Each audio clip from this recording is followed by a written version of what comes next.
Hello. I was on the way back home after a whirlwind business trip that ended way earlier than expected, cutting off a solid 10 days from my original schedule. The train was speeding through snowy fields and woodlands, but my mind was already at home. My daughter, Emma, just turned 14, and my son, Ethan, had recently started first grade. They were growing up so fast, and I could not wait to see them again. My wife, Jessica, worked as a civil engineer in a construction company, and she often traveled for work too. We had gotten used to handling the long separations. It was part of the deal, and we managed it. But things changed a few years ago when Jessica's cousin, Rachel, moved in with us. Rachel was fresh out of college with a degree in education, married briefly, but things went south, and they split. The small town she lived in closed down the only school, so there was no work. Out of the goodness of her heart, Jessica invited her to live with us. And honestly, it worked out pretty well. Rachel, without kids of her own, helped out with ours and picked up a teaching job at the local elementary school. She mainly worked morning shifts, which allowed her to handle the household while Jessica went back to work earlier than planned, cutting short her maternity leave. Life felt good. We were a close-knit unit. We even rented out Jessica's old apartment. She handled all the details of that, collecting rent, and we agreed she could use that money however she wanted. I didn't mind at all. As the train neared the city, I caught a glimpse of the familiar skyline. People began gathering their things, heading toward the exits. My colleague and I joined the line, waiting for the stop. What a successful trip, I thought, smiling to myself. We managed to sell the new software program I had developed for the construction industry, and the client had paid in cash. The train screeched to a stop, and we stepped out onto the platform. After saying goodbye to my coworker, I caught a cab home, excited to surprise the kids. But when I got home, only Emma was there. She greeted me with a casual wave and said, "Rachel's picking up Ethan from school and getting him some new winter boots. His old ones barely fit. Why isn't your mom getting him boots?" I asked. Emma glanced up from her phone, her expression not matching the gravity of what she was about to say. "Mom? She left for a business trip the same day you did, remember?" "Wait, what?" "I talked to her just yesterday, and she didn't mention anything about that." "She didn't say a word about it," I replied, confused. Emma rolled her eyes in that classic teenage way and said, "Dad, seriously? She's been doing this for a while now. You go on a business trip, and guess what? Mom's not home either. We're always with Rachel." The room started spinning. "What are you saying?" "Come on, Dad. Rachel feels more like a mom to me than Mom does. Mom doesn't stay here when you're gone. She's been crashing at her old apartment." "Her old apartment?" "We had tenants living there." I tried to stay calm, but my mind was racing. "That apartment has been rented out for years." "What are you talking about?" Emma shrugged. "No one's lived there for a couple of years. Mom's been using it, and Rachel's been paying rent for the room she stays in here." My stomach dropped. "Wait, what?" Emma kept scrolling on her phone like she hadn't just dropped a bomb on me. "And yeah, Rachel's the one who's buying Ethan's boots. She always takes care of that stuff now." My world felt like it was unraveling. "Who else knows about this?" I asked, still trying to make sense of everything. Emma looked at me, almost bored. "Oh, that guy Mom hangs out with all the time, Mr. Marshall. You know him, right?" "Wait, Marshall? How do you know that?" Emma gave me a sharp look, like I had been living under a rock. "I saw them, Dad, today. They left Mom's old apartment together, got into his car, and drove off. I think they were heading to work." I was speechless. "Are you sure about that?" She sighed. "Yeah, Dad, I'm sure. His car was cold. I could tell because he had to start it up and let it warm for a while before they left. He lives on the other side of town, remember?" I sat there, stunned, my thoughts swirling. "Do me a favor," I said quietly. "Do not talk about this to anyone, not yet. I need to figure this out." Emma, still glued to her phone, just nodded and headed off to her room. But the damage was done. I felt like I had been punched in the gut.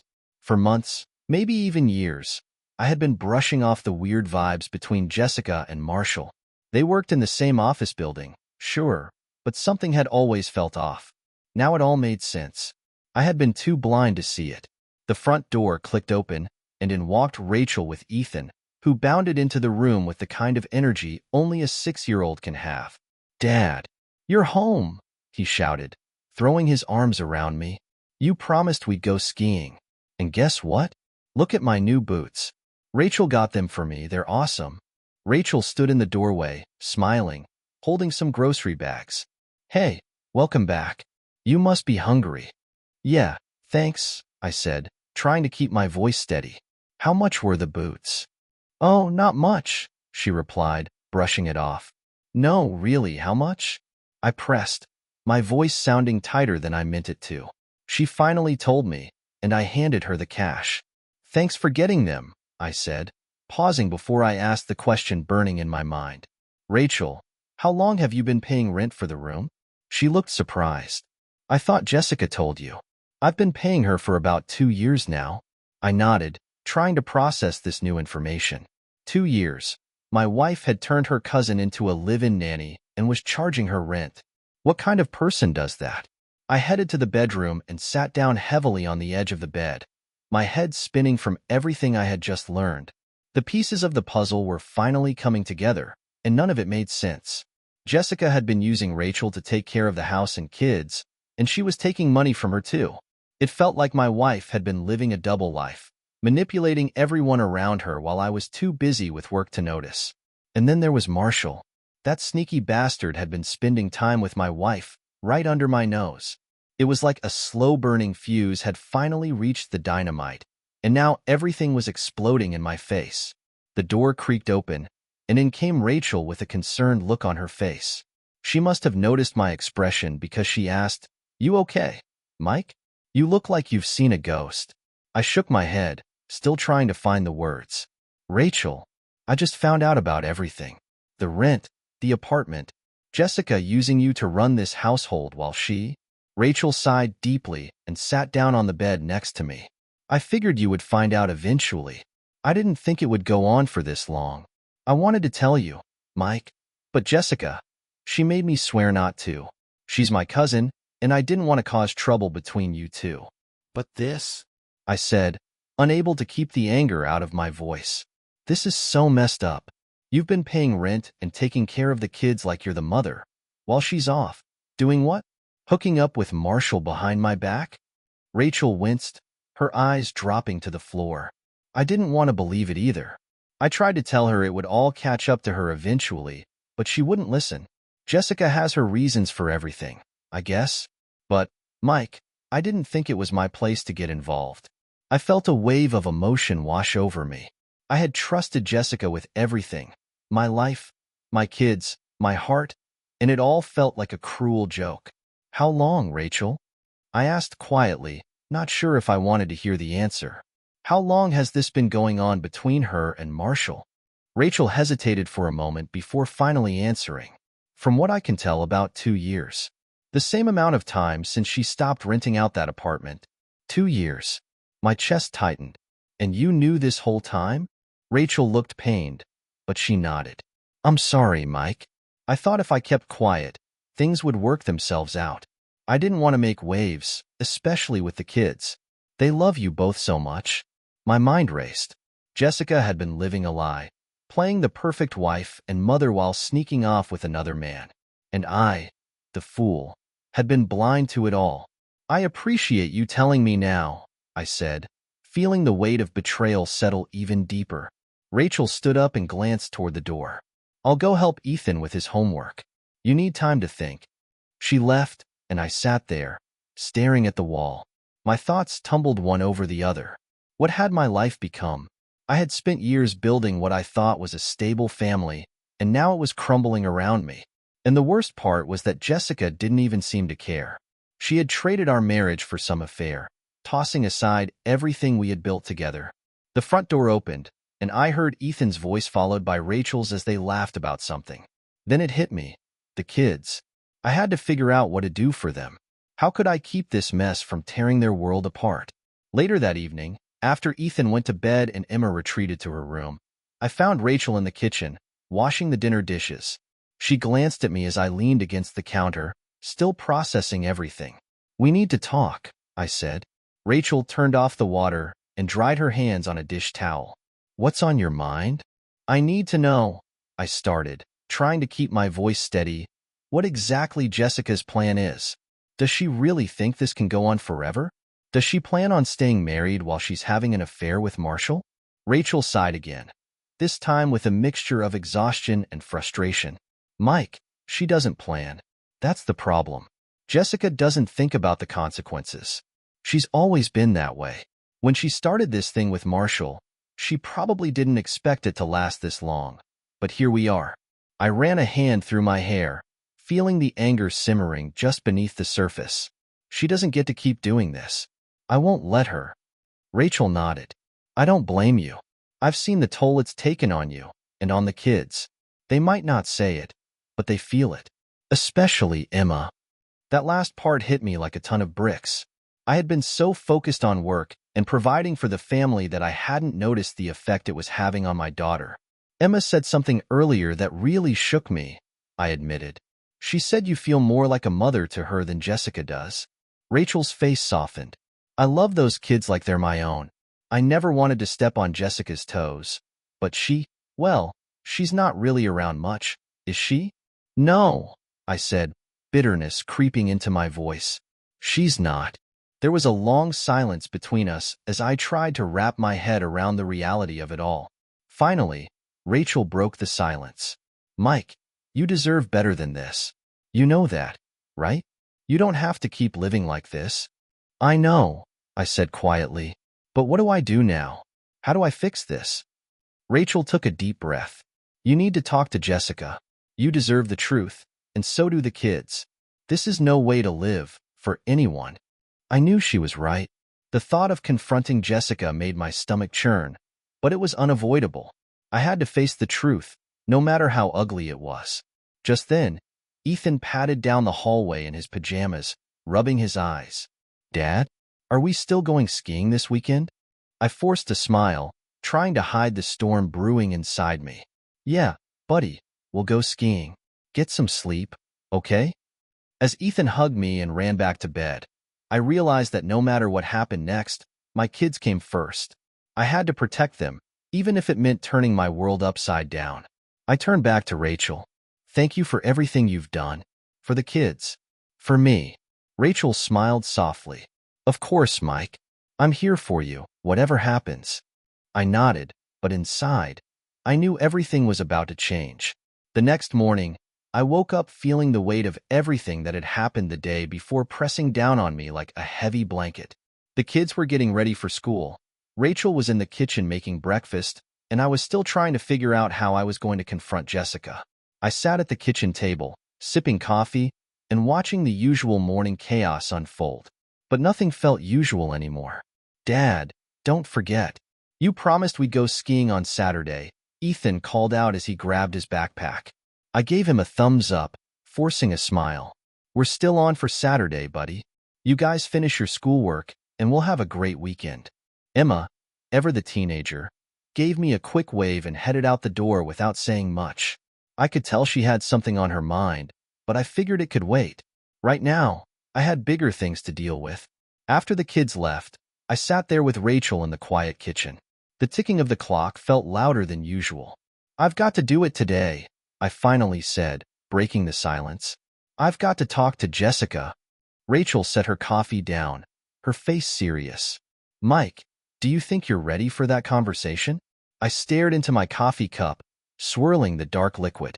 I don't think anyone's ever really ready for something like this, but it's time.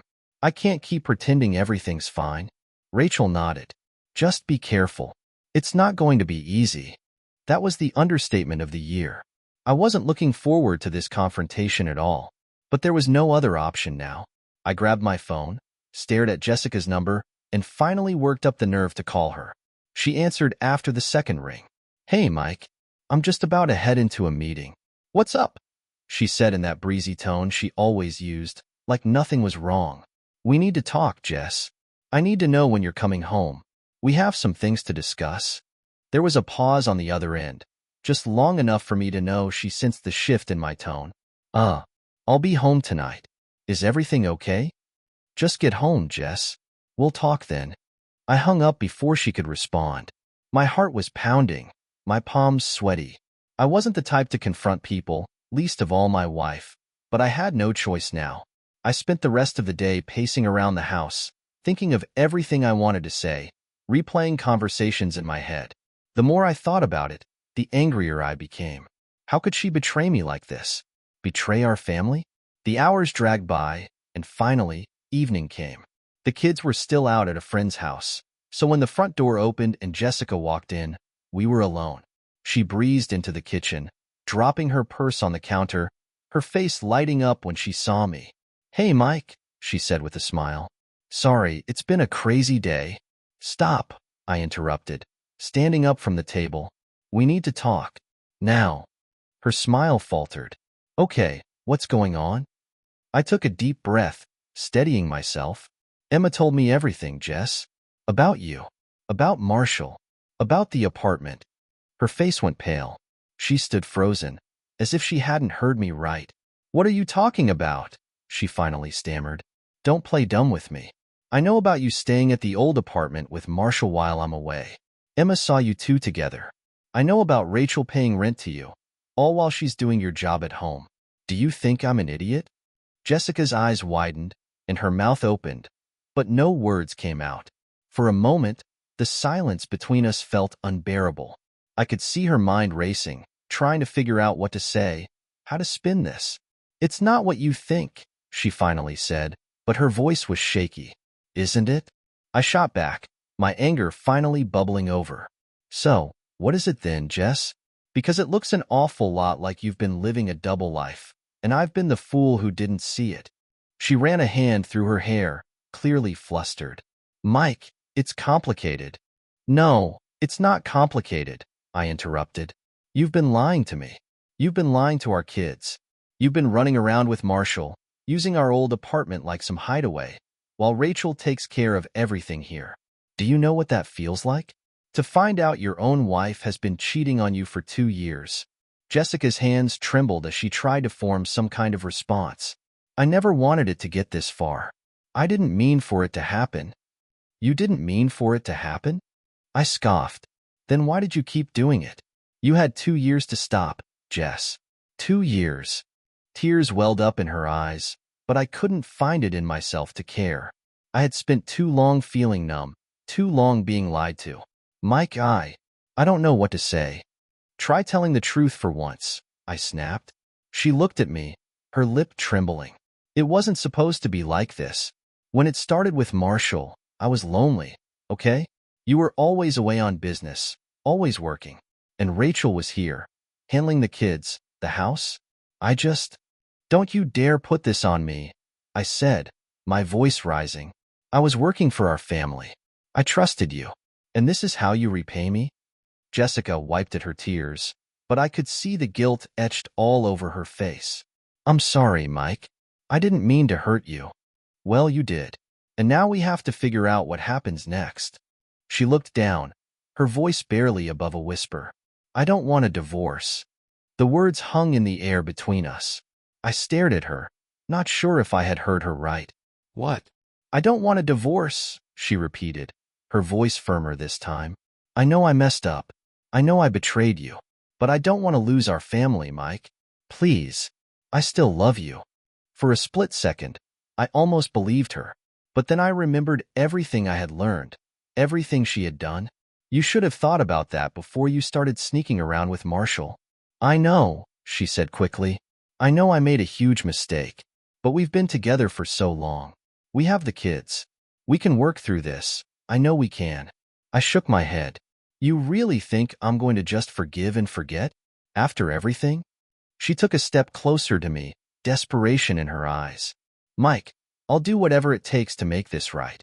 I'll end things with Marshall. I'll move back home full-time. I'll go to therapy. Anything. Just don't leave me." I stared at her, my mind racing. Part of me wanted to believe she was sincere, that she truly regretted what she had done. But the other part of me, the part that had been betrayed and lied to for 2 years, was screaming that it was too late. "I don't know, Jess," I said finally, my voice tired. "I don't know if I can ever trust you again." She reached out and grabbed my hand, squeezing it tightly. "Please, Mike. Please just give me a chance. For the kids, if nothing else. Her words tugged at me, but I couldn't shake the feeling that no matter what happened, things would never be the same again. The trust was broken, and without trust, what was left? I pulled my hand away, stepping back. I need time to think. Jessica nodded, tears streaming down her face. Okay, take all the time you need. I'll be here. As she stood there, sobbing quietly, I turned and left the room. I didn't know where we went from here, but one thing was clear. Our lives had just been changed forever. The days following my confrontation with Jessica felt like a blur. Everything seemed to slow down, like the world was moving at half speed, but the thoughts in my mind were racing faster than ever. I needed to figure out what the future held, not just for me, but for the kids. Ethan and Emma didn't know the full truth yet, and I didn't want to tear their world apart too quickly. I spent hours mulling over whether I should try to fix things with Jessica, but every time I thought about it, the anger and hurt resurfaced. It was too much to ignore. Jessica was acting like everything was normal, almost as if she thought if she kept up the charade, I would just forget about what had happened. But I couldn't. Not now. Rachel, as always, was a steady presence, helping with the kids and trying to keep things from falling apart. She was the glue holding this household together. One evening, after the kids were in bed, Rachel sat down across from me at the kitchen table. "You've been quiet," she said softly, breaking the silence. I looked up from my phone, where I had been mindlessly scrolling, trying to distract myself. "Yeah, a lot on my mind." "I can imagine," she said. "I've been trying to give you space, but I just want you to know. I'm here for you, whatever you need." I nodded, appreciating her support. "I know. Thanks, Rachel." She paused for a moment, looking like she wanted to say something more, but then she hesitated. I noticed the way her eyes flickered with concern, and I knew she was holding something back. "What is it?" I asked, leaning forward slightly. Rachel sighed, fiddling with the edge of the tablecloth. "Mike, I don't want to overstep, but have you thought about what you're going to do? About Jessica, I mean." I let out a long breath, leaning back in my chair. "I've thought about it. A lot. But I honestly don't know. Part of me wants to believe we can work through it. For the kids, you know? But another part of me, I don't think I can ever trust her again." Rachel nodded. "Trust is hard to rebuild, especially after something like this. But whatever you decide, just remember that you don't have to rush into anything. It's okay to take your time and figure out what's best for you, and for Emma and Ethan." I appreciated Rachel's wisdom. She had seen the situation unfold from the inside, and she was the only person I could talk to about it. Still, every time I tried to envision the future, all I saw were fractured pieces of a life that had once felt whole. It was hard to imagine putting those pieces back together again. "I just feel like I'm stuck," I admitted, rubbing my temples. "No matter what choice I make, it feels like I'm going to lose something important." Rachel's expression softened. "Mike, I can't pretend to know what you're going through, but I do know one thing. You're a good dad, and the kids are lucky to have you. No matter what happens with Jessica, that's not going to change." Her words hit me in a place I hadn't let myself go. Through everything that was happening, I'd been so focused on the betrayal that I hadn't thought much about how I was handling it all as a father. I had to stay strong for Ethan and Emma, but I also had to be honest with myself about what I could handle. "Thanks, Rachel.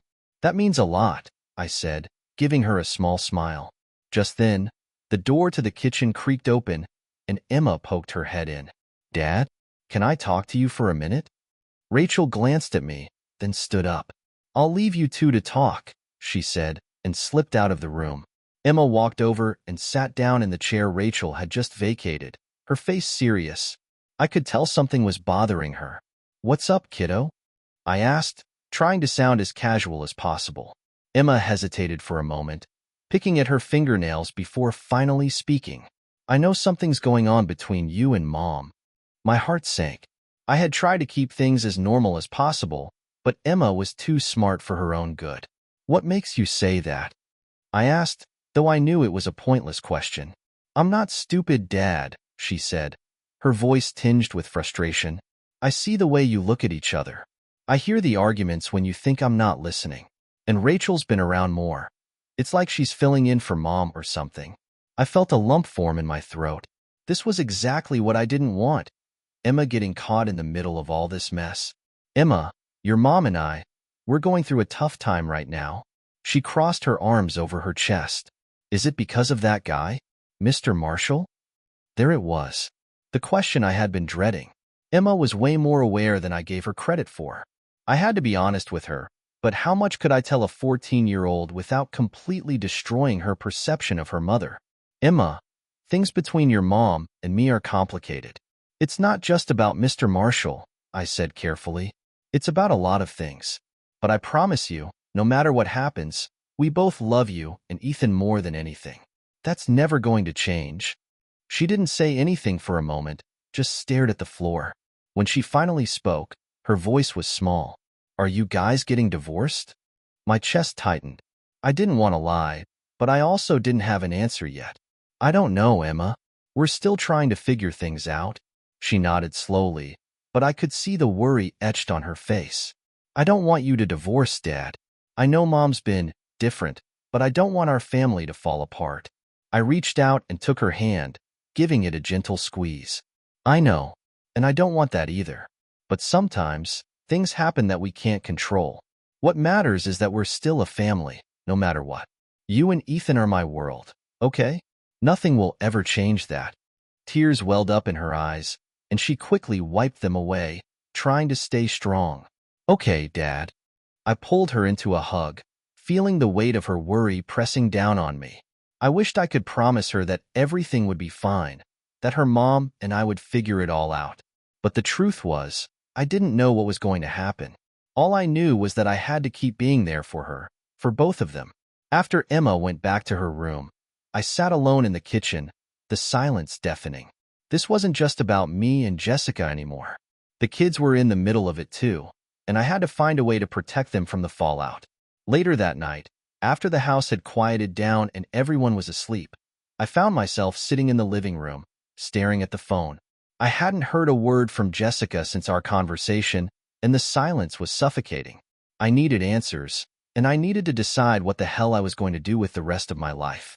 Without thinking, I grabbed my phone and scrolled through my contacts until I found the number I was looking for. I hit dial and waited, my heart pounding in my chest. After a few rings, a familiar voice answered. Hey, Mike. Everything okay? It was Marshall. My pulse quickened as Marshall's voice crackled through the line. For a moment, I froze. I had no idea what I was going to say. Should I confront him? Should I let him know I was on to him? The anger bubbling up inside me urged me to lash out, but I swallowed it down. Marshall, we need to talk, I said, my voice calm but firm. There was a long pause on the other end. I could almost hear the wheels turning in his head. Okay, Mike. What's going on? You know exactly what's going on, I said, my tone sharper now. I know about you and Jessica. I know what's been happening for the past 2 years. So don't play dumb with me. There was a sudden intake of breath. He was caught, and he knew it. Look, man, I don't know what you've heard. Don't lie to me, Marshall, I interrupted, my patience wearing thin. I know.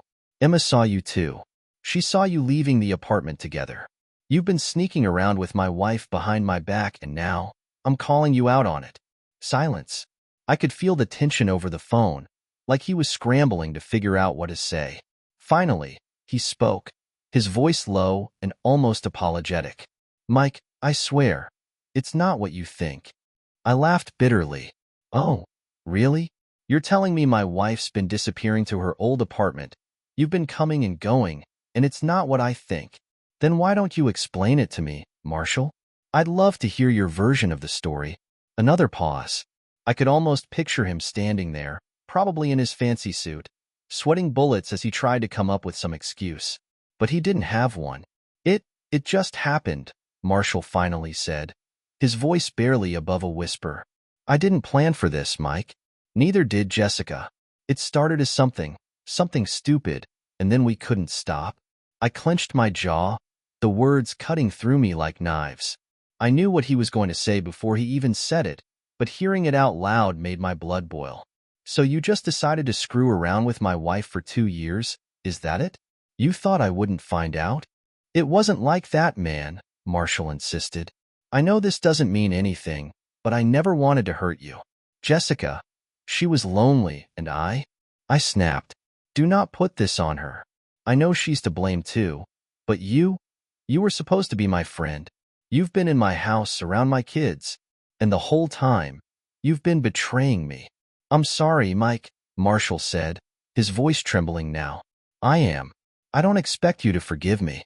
I know I messed up, but I swear to you, it's over. Jessica and we stopped. We ended it. I stood up, pacing the living room, my hand gripping the phone so tightly I thought it might shatter. You ended it? You think that makes it better? You think you can just say sorry and everything will be fine? I don't know what else to say, Mike, Marshall admitted. I've screwed up. I've ruined everything, and I'm sorry. I took a deep breath, trying to calm the storm inside me. Yeah, you did ruin everything. And now I have to pick up the pieces of my life while you get to walk away, clean and guilt-free. That's not true, Marshall said quickly. I feel terrible about all of this. I've been carrying this weight for so long. You should have thought about that before you slept with my wife. I shouted, finally letting the rage I'd been holding back come to the surface. You should have thought about that before you destroyed my family. Marshall didn't say anything. He couldn't. What was left to say? There was no apology big enough. No words that could undo what he had done. I could feel my hands shaking as I pressed the phone tighter against my ear. You're lucky I'm not standing in front of you right now, I muttered through gritted teeth. Because if I was, I don't know what I'd do. Mike, I get it. I'm sorry, he said again, but his voice was weak. He knew there was nothing more to be done. I didn't say anything for a moment. I could hear my own breathing, heavy and full of anger, and I knew I needed to end this conversation before I said something I couldn't take back, before I completely lost control. Stay away from my family, I said coldly. Don't ever come near Jessica or the kids again. You have my word, Marshall replied, but I barely heard him. I was already pulling the phone away from my ear, hanging up with a final click. The room felt too quiet after that. The silence was suffocating. I stood there, staring at the phone in my hand, the anger slowly draining from me, replaced by an overwhelming sense of loss. What had my life become? In just a matter of days, everything I thought I knew had been ripped apart. My marriage, my family, even my friendships, they were all tainted now. I tossed the phone onto the couch and ran my hands through my hair, trying to steady my breathing. I needed to focus, needed to figure out what to do next. But no matter how much I tried to clear my mind, all I could think about was the betrayal. The front door creaked open, and I heard soft footsteps. Jessica. She walked into the living room, looking hesitant, her eyes flickering with uncertainty. She must have sensed something was wrong because she stopped in her tracks when she saw the look on my face. Mike, is everything okay? She asked cautiously. I couldn't even look at her. My fists clenched at my sides, and all I could think about was how she had lied to me, how she had lied to our kids. I took a deep breath, trying to keep my voice steady. I talked to Marshall, I said, my voice flat. Her eyes widened, and she went pale. You talked to him? Yeah. I wanted to hear it from him. He confirmed everything. Jessica's lips parted as if she was about to speak, but no words came out. She looked terrified, guilty, but more than that, she looked ashamed. And she should have been. Mike, save it, I said sharply, cutting her off. I don't want to hear any more excuses. Tears welled up in her eyes, and she tried to reach for me, but I stepped back, putting more distance between us. Mike, please. I know I've hurt you. I know I've made the biggest mistake of my life, but I want to fix this. I shook my head, my jaw tight. How do you plan on fixing this, Jessica? How do you think we can come back from this? You broke our trust. You broke everything. I know, she whispered, tears streaming down her face now. But I love you. I don't want to lose you. I don't want to lose our family. Her words felt empty, like a desperate plea for something she had already destroyed. I wanted to believe her. I wanted to believe that she still loved me, that we could somehow piece this shattered mess back together. But the truth was, I didn't know if I could ever forgive her. You should have thought about that before, I said, my voice hollow. Jessica collapsed onto the couch, burying her face in her hands as sobs racked her body. It was a heartbreaking sight, but I couldn't bring myself to comfort her. Not after everything. I stood there, watching her cry, feeling numb. The weight of the last 2 years, the lies, the betrayal, it all felt too heavy to carry. "I need space, Jessica," I said quietly, turning toward the door. "I need time to think." She didn't stop me as I walked out of the house. I drove aimlessly for a while after I left the house. The streets were dark and empty, mirroring the way I felt inside.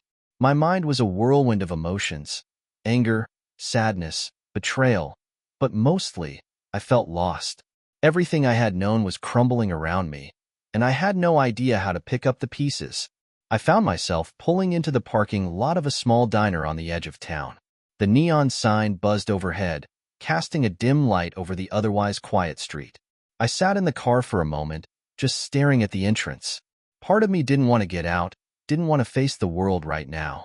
But I couldn't sit in the car forever. I needed to clear my head, and maybe a cup of coffee would help. The bell above the door jingled as I walked in, and the waitress behind the counter glanced up from wiping down the tables. She gave me a polite nod but didn't say anything. I slid into a booth in the corner, away from the few other late-night customers scattered throughout the diner. A moment later, the waitress appeared at my table, holding a notepad. "What can I get for you?" she asked, her voice soft but tired. "Just a coffee." "Black?" I said, not looking up. She scribbled something on her pad and disappeared toward the back. I stared out the window, my mind replaying the conversation with Marshall, Jessica's tear-streaked face, and the look in Emma's eyes when she asked if we were getting divorced. It was too much to process all at once. The waitress returned with my coffee, setting the mug down in front of me. "Anything else?" she asked, but I shook my head. I wasn't hungry. I was barely even thirsty, but I wrapped my hands around the warm mug, hoping the heat would somehow ease the cold feeling inside me. I had no idea how long I sat there, staring into the dark liquid, my mind lost in thought. Time seemed to blur. I didn't know what time it was, and I didn't care. All I knew was that I needed to figure out what the hell I was going to do with my life now. The door jingled again, and I glanced up to see a familiar face walk in. It was Rachel. She spotted me almost instantly, her eyes widening in surprise before she made her way over to my booth. "Mike?" she asked gently, sliding into the seat across from me. "What are you doing here?" I shrugged, not knowing how to answer. "Just thinking." Rachel gave me a sympathetic look. "I figured. When you didn't come back home, I started to worry. I wasn't sure where you'd gone." "I needed some air," I said, taking a sip of the coffee, though it had long since gone cold. Rachel nodded, her eyes searching my face for some clue about how I was feeling. "Did you talk to Jessica?" I sighed, setting the mug down. "Yeah, I talked to her. I talked to Marshall too." Her eyes widened again. "Marshall? You called him?" "Yeah, I needed to hear it from him. I needed to know if he was going to admit to it, or if he was going to lie. He admitted everything." Rachel leaned back in her seat, letting out a low breath. "Wow, that must have been hard." I nodded. "It was. But I needed to do it. And now, I need to figure out where to go from here." Rachel was quiet for a moment, her expression thoughtful. "Do you think there's a way you and Jessica can work things out?" The question hung in the air between us, and I didn't answer right away. I had asked myself that same question over and over since this whole mess started, but I still didn't know the answer. Part of me wanted to believe that we could fix it, that somehow we could rebuild the trust. But the other part of me knew it would never be the same. "I honestly don't know, Rachel," I said quietly. "I don't know if I can ever trust her again. And without trust, what's left?" Rachel reached across the table and placed her hand over mine. It was a small gesture, but it felt comforting in a way I hadn't expected. "Mike, whatever you decide, just know that you're not alone in this. You have people who care about you. Emma, Ethan, me." I looked up at her, surprised by the emotion in her voice. There was something in the way she said those last words, "me," that made my heart skip a beat. I had never thought of Rachel in any way other than as family, but now, there was something different in the air, something I hadn't noticed before. "I appreciate that, Rachel," I said softly, squeezing her hand in return. You've been amazing through all of this. I don't know how I would have managed without you." She smiled, but there was a flicker of something deeper behind her eyes. "You've always been there for me too, Mike. Ever since I moved in with you guys, you've been like a rock. I just want to be that for you now." We sat there for a moment in comfortable silence, the weight of the conversation hanging between us. I could feel the unspoken tension building, something neither of us had acknowledged until now. But I wasn't ready to go there. Not yet. Not while everything was still so raw. Rachel seemed to sense it too because she pulled her hand away, clearing her throat. "I just wanted to make sure you were okay. The kids are home, and they're fine. I told them you were out running some errands." I nodded. "Thanks. I'll head back soon." She stood up, giving me a small, reassuring smile. "Take your time. Just don't disappear, okay? The kids need you." "I won't," I promised. "I'll be home soon." Rachel gave me one last look before heading toward the door. The bell jingled as she left, and I was alone again with my thoughts. For the first time in days, though, I felt a small sense of clarity. I didn't have all the answers, and I knew the road ahead was going to be tough. But I also knew I wasn't alone. I had Rachel. I had my kids. And somehow, I would figure out how to put the pieces of my life back together. I threw a few dollars down on the table for the coffee and headed out into the cool night air. The drive back home was quiet, my thoughts still a jumble of emotions, but I felt a little lighter. The conversation with Rachel had helped me clear my mind, even if only for a moment. When I got home, the house was dark and silent. The kids were asleep, and Jessica was nowhere to be seen. I found a note on the kitchen counter in her handwriting. "Mike, I know you need time, so I'm staying at the apartment tonight. Please just let me know when you're ready to talk. I love you." I crumpled the note in my hand, the familiar wave of frustration bubbling up inside me again. But I was too tired to deal with it right now. I headed to bed, hoping that sleep would give me some escape from the chaos. As I lay there in the dark, staring at the ceiling, one thought kept circling in my mind. What if Rachel was right? What if I really couldn't put the pieces of my marriage back together? What if this was the end? And then, unexpectedly, my thoughts drifted to Rachel, to the way she had held my hand in the diner, the way she had been there for me when no one else had. It was strange, but for the first time in a long while, I didn't feel completely alone. Maybe that was something. Maybe that was enough to start over. The next morning, I woke up with a clearer head than I had felt in weeks, though the weight of everything that had happened was still there, lingering just beneath the surface. I didn't know how to face Jessica after everything, but I knew I could no longer avoid making decisions. Emma and Ethan needed stability, and I couldn't let my indecision drag them through the mud any longer. I got up, showered, and dressed, going through the motions while my mind replayed the events of the past few days. Rachel's words from the diner kept echoing in my head. "You don't have to rush, but you do need to make a decision." She was right. And as much as I didn't want to face it, I knew that today was the day I had to start moving forward, one way or another. Downstairs, I found Rachel in the kitchen, already up and making breakfast for the kids. She smiled at me, a little uncertain, like she wasn't sure how much had changed after our conversation last night. "Morning," she said, flipping pancakes in the pan. "Morning," I replied, my voice still a little groggy from sleep. "Thanks for getting up with the kids."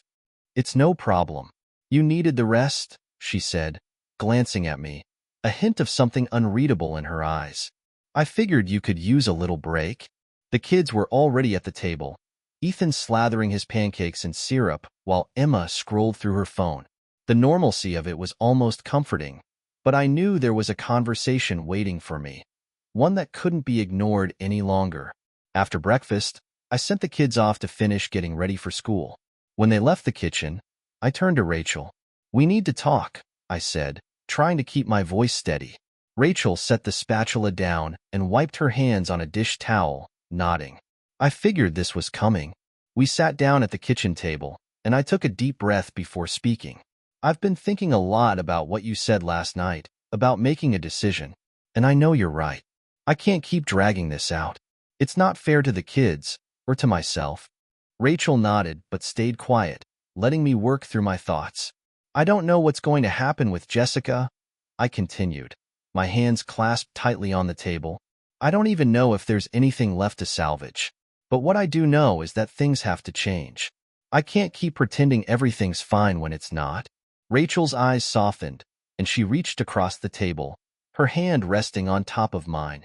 Mike, no matter what happens, you're doing the right thing. You're putting your kids first, and that's all that matters. Her touch was comforting, grounding me in a way I hadn't felt in a long time. I had been so consumed by the chaos of my life that I hadn't realized how much I needed someone like her.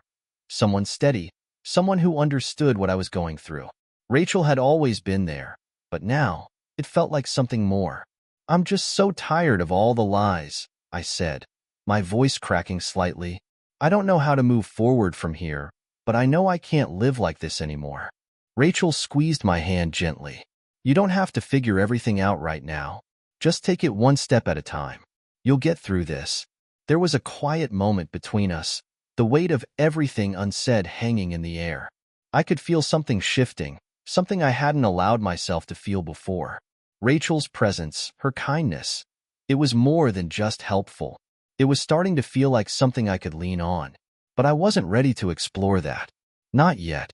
There was too much still to be resolved. The doorbell rang suddenly, snapping us both out of the moment. I stood up, my heart sinking. I knew who it was without having to check. Jessica.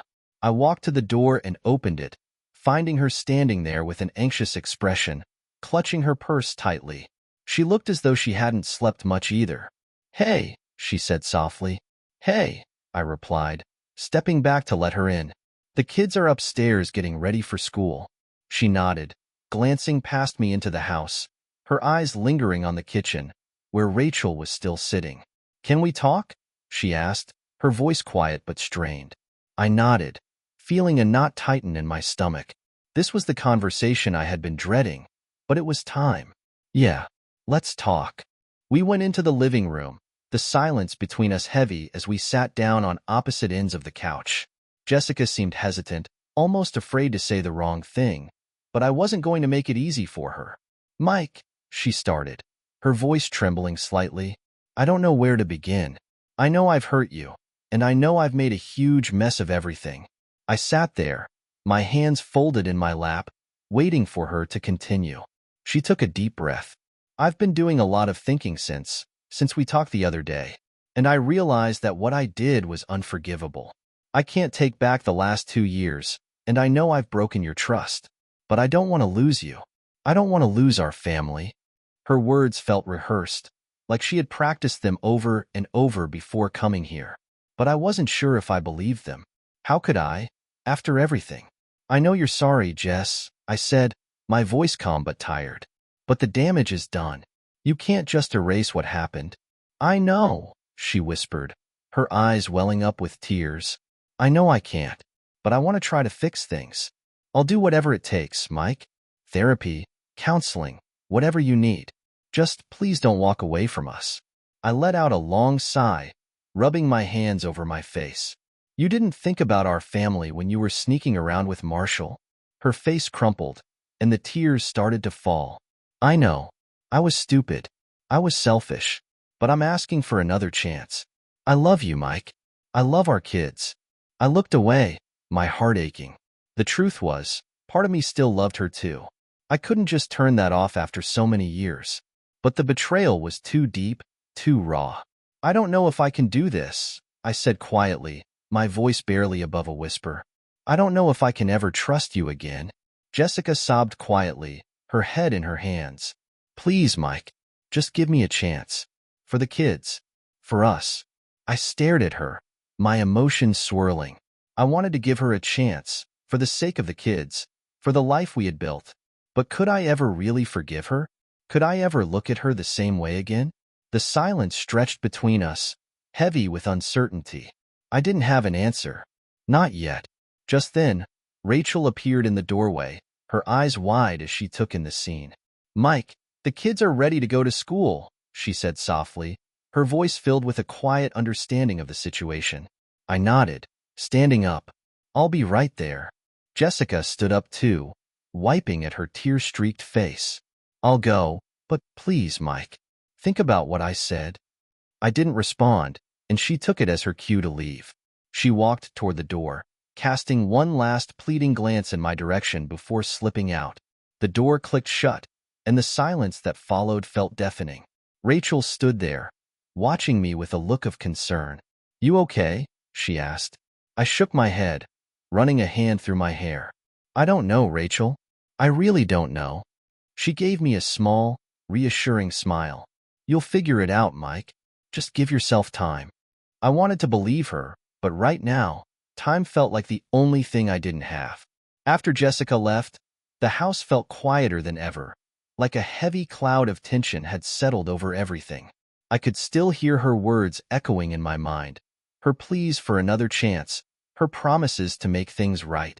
But none of it felt real. None of it seemed like it could fix the damage that had been done. I grabbed my keys and told Rachel I was going to drop the kids off at school. I needed to get out of the house, even if just for a little while. Emma and Ethan climbed into the car, blissfully unaware of the emotional wreckage I was navigating.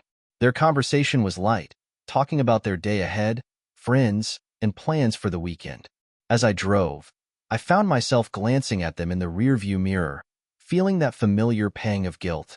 They didn't know the full story, and as much as I wanted to shield them from the truth, I also knew that this couldn't be hidden forever. Sooner or later, we would have to explain. But how could I explain something that I didn't even fully understand myself? "Dad, you're quiet," Emma said, snapping me out of my thoughts. "Yeah," I replied, forcing a smile. "Just thinking about work." She gave me a knowing look, one that said she wasn't convinced, but thankfully, she didn't push it. I dropped them off at school, waved goodbye, and watched as they disappeared into the building, their backpacks bouncing behind them. As I sat in the parking lot, I realized that I had no idea where to go from here. Part of me wanted to fix things for the kids' sake, but the other part of me, the part that had been deeply hurt, was screaming that I couldn't just let this slide. I drove around for a while, letting the quiet hum of the engine soothe me, but it wasn't enough. My mind was still racing. Eventually, I found myself pulling up in front of Jessica's apartment, the old one, the one where she had met Marshall, where they had carried out their affair. The thought of it made my stomach churn, but I needed to see it. I needed to face it. The building hadn't changed much. It was just as I remembered, nondescript, a little rundown, with the same faded sign out front. I sat in the car for a moment, staring at the building, wondering how many times she had walked through those doors, lying to me, lying to our family. My heart pounded in my chest as I finally got out of the car and walked toward the front entrance. Inside, the place smelled of old carpet and stale air. The elevator groaned as it carried me up to the third floor. I didn't even know why I was here. Maybe to feel the reality of what had happened. Maybe to force myself to accept the truth. When the elevator doors slid open, I stepped out into the hallway, my footsteps echoing against the worn floor. I stood in front of her apartment, the door looking as ordinary as ever, but I knew what had gone on behind it. I knocked softly, not really expecting an answer, but to my surprise, the door creaked open after a moment. Jessica stood there, her eyes red and puffy, clearly not expecting to see me. "Mike," she said, her voice cracking, "what are you doing here?" I hadn't even thought of what I would say, but the words just spilled out. I needed to see it.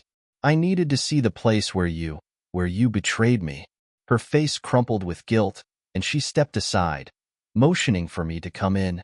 "Mike, I don't know what to say." I stepped inside the apartment, looking around. It was tidy, neat, almost too perfect, but the air was thick with memories I didn't want to imagine. My chest felt tight as I looked at the couch, the kitchen table, the bedroom door that was slightly ajar. I could picture everything that had happened here, and it made me feel sick. "How many times?" I asked, my voice barely above a whisper. Jessica winced, wrapping her arms around herself like she was trying to protect herself from the truth. "Mike, I don't think." "How many times?" I repeated, my voice louder this time, demanding an answer. She looked away, tears slipping down her cheeks. "I don't know. It wasn't. I don't know. I can't count." I let out a bitter laugh, shaking my head. "You can't count? That's supposed to make me feel better? That you've been here so many times, you've lost track?" I'm sorry, she whispered, her voice breaking. I never wanted it to get this far. I never wanted to hurt you. I stared at her, my mind spinning with anger, hurt, and confusion. But you did. You hurt me. You hurt all of us. And now, what? You just want me to forget about it? Pretend like none of this happened? No, she said quickly, shaking her head. I don't expect you to forget, Mike. I don't know how to fix this. I want to fix it, but I don't know how. The silence between us felt suffocating. I could see the pain on her face, and part of me wanted to believe her, that she really did want to fix it. But the other part of me, the part that had been shattered by her betrayal, didn't know if that was possible. I don't know if we can fix this, Jess, I said finally, my voice quieter now, the anger giving way to exhaustion. I don't know if there's anything left to fix. Jessica sobbed, her hands covering her face. Please, Mike, don't give up on us. Don't give up on me. I stood there, staring at the woman I had once loved so deeply, the woman who had been my partner for so many years, and I didn't know what to feel anymore. I had always thought we would grow old together, raise our kids, retire, and enjoy the fruits of the life we had built. But now, all I saw were the pieces of a life that had been torn apart. I need time, I said finally, my voice steady. I need time to figure out if I can ever trust you again. Because right now, I don't. Jessica nodded, wiping away her tears. I understand, she whispered. Take all the time you need. I turned and walked out of the apartment, the weight of the decision ahead of me pressing down like a heavy boulder on my shoulders. As I made my way back to the car, I felt a strange sense of relief, like I had taken the first step toward healing, even if I wasn't sure what healing looked like. I drove back to the house, my mind still reeling, but this time there was a flicker of clarity in the chaos. I wasn't going to rush any decisions. I had to figure out what was best for me and for the kids, whether that meant trying to rebuild something with Jessica or moving on. When I got home, Rachel was sitting on the couch, reading a book. She looked up as I walked in, her eyes searching my face for any sign of what had happened. How did it go? She asked gently. I sat down next to her, rubbing my face with my hands. It was hard. She wants to fix things, but I don't know if I can. I just don't know. Rachel nodded, her expression full of understanding. You don't have to know right now, Mike. You just need to take it one day at a time. I leaned back against the couch, feeling the tension in my body slowly start to unwind. Yeah, I said softly, one day at a time. And as I sat there next to Rachel, I realized that maybe, just maybe, there was a way forward. It wasn't going to be easy, and it wasn't going to be quick, but for the first time in a long time, I felt like I wasn't completely lost. I had people who cared about me, Rachel, the kids, and maybe that was enough to start finding my way again. Over the next few days, I tried to settle back into some kind of routine, but everything felt different. I was going through the motions, dropping the kids off at school, heading into work, coming home in the evenings. But there was this constant undercurrent of tension and uncertainty. Every time I thought about Jessica, my stomach twisted into knots. Every time I thought about the apartment, about Marshall, I felt that rush of anger again. It was exhausting, trying to figure out what my next step should be. The kids seemed oblivious to most of it, which was both a blessing and a curse. Ethan still ran up to me every evening, eager to talk about his day and beg me to go skiing that weekend. Emma, though quiet and more reserved, still had that teenage air of nonchalance, but I could tell she was watching, waiting. She knew more than she let on. And then there was Rachel, always there, always helping with the little things around the house, keeping things from completely falling apart. It was hard not to feel something for her, but I wasn't sure what it was. Comfort? Gratitude? Something deeper? I didn't want to complicate things even more, especially not when I was still reeling from everything with Jessica. But every time I saw Rachel, I felt this warmth, this connection that was undeniable. One evening, after the kids had gone to bed, Rachel and I sat in the living room, the TV playing softly in the background. We weren't really watching it, though. I was lost in my thoughts, and Rachel was quietly reading. The room felt peaceful, and for a moment, it was easy to pretend that everything was normal. But it wasn't. Rachel, I said quietly, breaking the silence. She looked up from her book, her eyes soft. Yeah. I hesitated, not sure how to put into words what I was feeling. I don't know what I'm doing anymore, I admitted. I feel like I'm just stuck, like I don't know how to move forward. Rachel closed her book and set it aside, turning to face me. Mike, you've been through a lot. It's normal to feel that way. You're trying to process everything, and it's not easy. I just keep going in circles, I said, shaking my head. 1 minute, I think maybe I can fix things with Jessica. The next minute, I want nothing to do with her. And then there's you. Rachel's eyes widened slightly, and I could see her tense up. Me? I nodded, running a hand through my hair. Yeah, I don't know what this is between us, but it's there, and I can't ignore it anymore. Rachel looked down, her fingers fiddling with the hem of her shirt.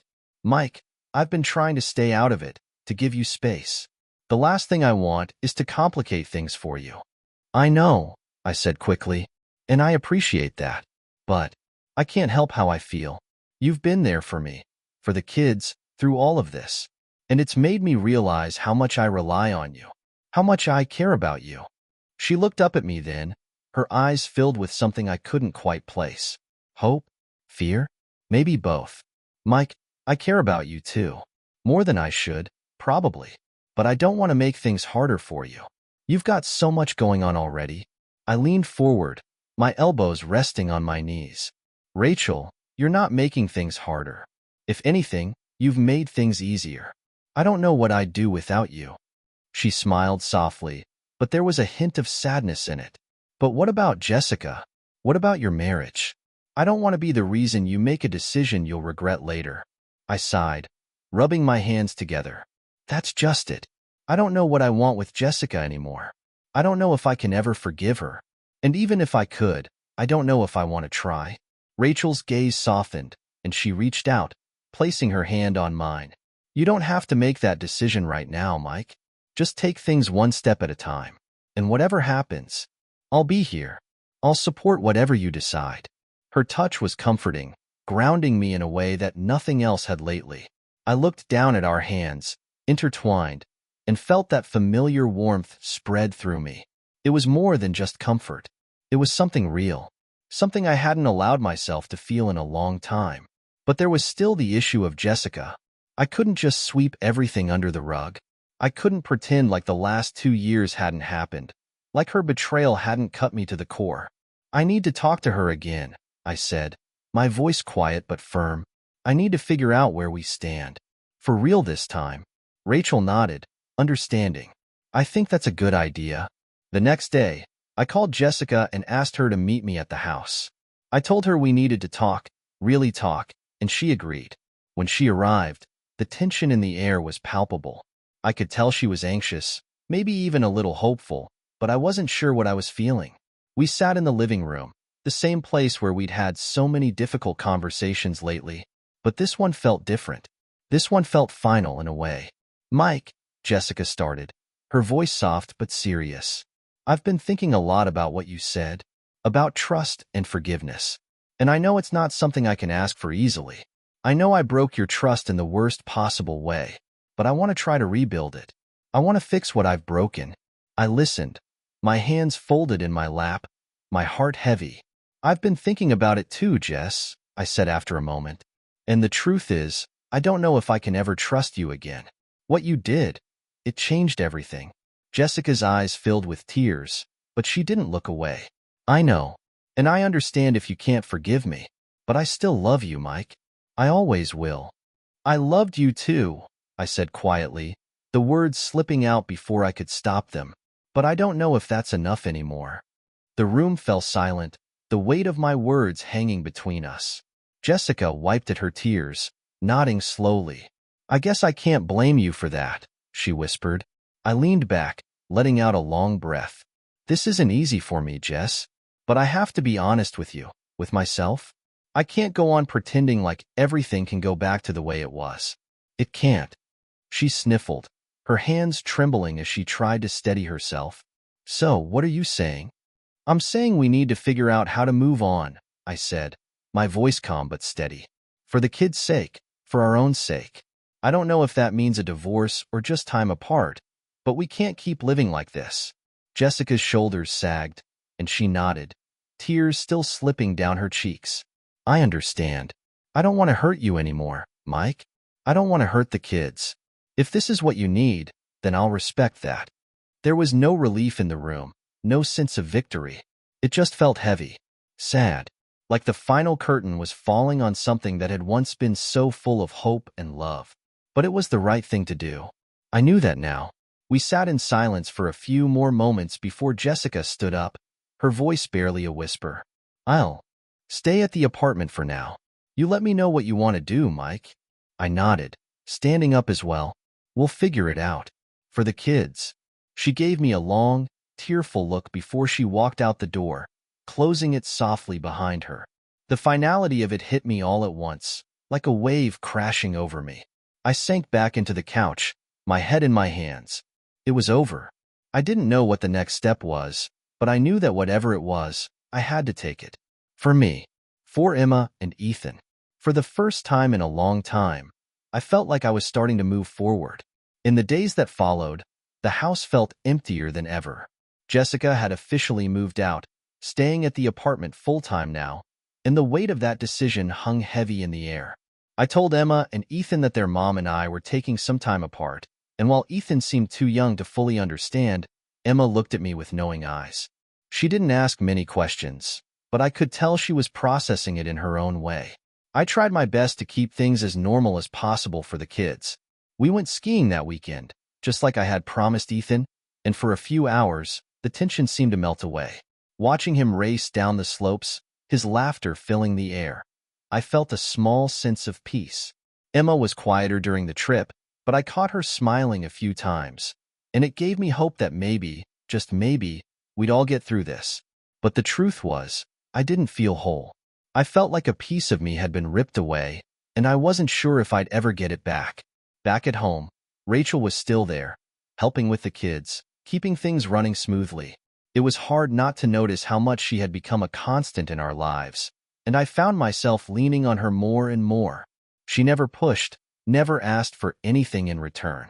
She was just there, steady and reliable, when everything else felt so uncertain. One evening, after the kids were in bed, Rachel and I found ourselves sitting on the back porch, the cool night air wrapping around us. We hadn't talked much about what had happened with Jessica since that day in the diner, but tonight, something felt different. I could feel the unspoken tension between us, the unacknowledged feelings that had been building for weeks. Mike, Rachel said softly, breaking the silence, I've been thinking about everything. I turned to look at her, my heart skipping a beat. What do you mean? She hesitated, folding her hands in her lap. I don't want to overstep, but I feel like I need to be honest with you. About how I feel. My breath caught in my throat. I had known this conversation was coming, but I wasn't sure I was ready for it. Still, I owed her the truth. I've been thinking too, I admitted, my voice quiet. About you. About us. Rachel's eyes met mine, and I could see the vulnerability there, the fear of what might come next. Mike, I care about you. I care about the kids. More than I probably should. And I know this is all complicated, with everything that's happened, but I can't help how I feel. I reached out, taking her hand in mine. Her touch was warm, comforting, and for the first time in a long while, I felt a flicker of something I hadn't felt since before everything fell apart. Hope. I care about you too, Rachel, I said, my voice steady. You've been there for me, for the kids, in ways I never expected. And I don't know what the future holds, but I do know that you've made this whole mess easier to get through. She smiled, though there was still a hint of uncertainty in her eyes. I don't want to make things harder for you, Mike. I don't want to complicate things more than they already are. You're not, I said quickly, squeezing her hand gently. If anything, you've been the one thing that's made sense through all of this. We sat there in silence for a few moments, the weight of the conversation settling between us. I could feel the shift happening, the change in our relationship that we had both been avoiding for so long. But it was undeniable now. We both knew it. Do you think, Rachel said slowly, there's a chance for us? For something more than this? I looked at her, really looked at her, and for the first time in a long time, I allowed myself to consider what that might mean. A future with her. Something new. Something that wasn't tainted by betrayal or lies. I don't know, I said honestly, but I'd like to find out. Her smile grew, and she nodded, her eyes bright with a mixture of relief and hope. I'd like that too. We didn't need to say anything more. We both knew that whatever happened next, we would take it slow. There was no rush. We had been through too much to jump into anything headfirst. But for the first time in months, I felt like there was a path forward. A path that didn't involve looking back, but one that was focused on the future, one that might include Rachel in ways I hadn't expected. The days that followed were filled with small but significant changes. Rachel and I spent more time together, talking, laughing, and for the first time, I allowed myself to enjoy her company without the heavy burden of guilt weighing me down. She wasn't replacing Jessica. She was something entirely different, something I hadn't realized I needed. Jessica and I continued to communicate, mostly about the kids. She was staying at the apartment full-time now, and we were working out a co-parenting schedule that seemed to work for everyone. It was still hard, still painful, but I was starting to accept that this was our new reality. One evening, after I had picked up the kids from Jessica's place, Emma pulled me aside. "Dad," she said, her voice low, "is everything okay? With you and Mom?" I hesitated, not sure how much to tell her, but I also knew she deserved the truth, or at least part of it. "Things are different, Emma," I said carefully. "Your mom and I are figuring things out, but right now, we're living apart. It doesn't mean we don't love you or Ethan. It just means we need some time." Emma nodded, biting her lip. "Are you going to get divorced?" The question hit me like a punch to the gut. I had avoided thinking about the word divorce for a long time, but there was no avoiding it now. "I don't know yet," I admitted. "But whatever happens, we're still a family. That won't change." She looked at me for a long moment, her eyes filled with the weight of everything she didn't say. "Okay, Dad. I don't want things to get worse." I pulled her into a hug, holding her tight. "They won't, Emma. I promise you that." As she pulled away and headed upstairs to her room, I felt the familiar ache of guilt, but I also knew that I was doing the best I could for my kids. I couldn't change what had happened between Jessica and me, but I could make sure that Emma and Ethan knew they were loved, no matter what. Later that night, as I sat on the back porch with Rachel again, the stars twinkling overhead, I felt a sense of peace that I hadn't felt in months. It wasn't perfect. My life was still a mess in so many ways. But for the first time, I wasn't drowning in it. Rachel glanced at me, her smile soft in the glow of the porch light. "What are you thinking about?" I took a deep breath, feeling the cool night air fill my lungs. "I'm thinking that maybe things are going to be okay." Rachel smiled, reaching for my hand. "I think so too." And for the first time in what felt like forever, I believed it. "Bye."